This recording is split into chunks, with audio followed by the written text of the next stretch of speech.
ng bayan, maasahan anumang panahon. Gandang oras po sa ating lahat. Narito ang update sa lagay ng panahon ngayon at sa susunod na 24 oras. Sa kasalukuyan ay easterlies o ang mainit na hangin pa rin ang nakakaapekto sa silangang bahagi ng ating bansa. Samantala, isang bagyo naman ang patuloy na minomonitor ng Pag-asa at ito si Tropical Storm Shanshan na huling namataan sa 2,085 kilometers silangan ng Central Luzon. Taglay nito ang lakas ng hangin na umaabot sa 85 kilometers per hour malapit sa gitna at pagbugso namang umaabot sa 100 kilometers per hour. Kumikilos ito ng pakanluran ng mabagal. Sa ngayon, hindi naman inaasahan o nakikitang makakaapekto ito sa ating bansa sa mga susunod na araw, ngunit posible nitong hilain ang habagat sa susunod na linggo.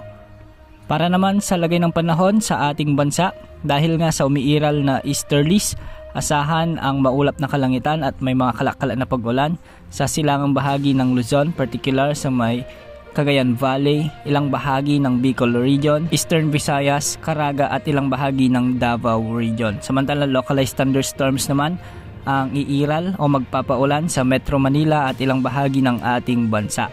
Para sa mas detalyadong mga lugar na apektado ng mga localized thunderstorms, posible ang mga pag-ulan ngayon sa may Ilocos Region, particular sa Ilocos Sur at La Union, ilang bahagi ng Cordillera Administrative Region, ilang bahagi ng Central Luzon, lalo na sa may Tarlac at Nueva Ecija.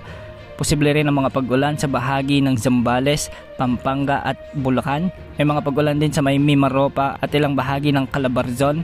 At sa Visayas naman, asahan ang mahihina at minsan ay malalakas na pagbuhos ng ulan dahil pa rin sa localized thunderstorms sa may Western Visayas at ilang bahagi ng Negros Island Region.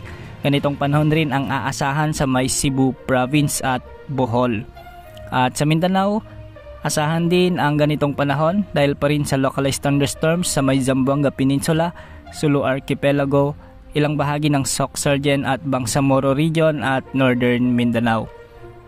Sa ngayon, wala namang nakataas na gale warning sa mga karagatang sakop ng ating bansa.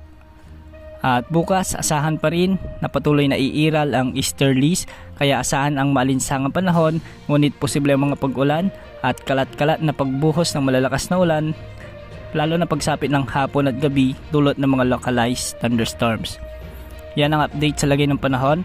Ito po ang weather update ng bayan, maasahan anumang panahon.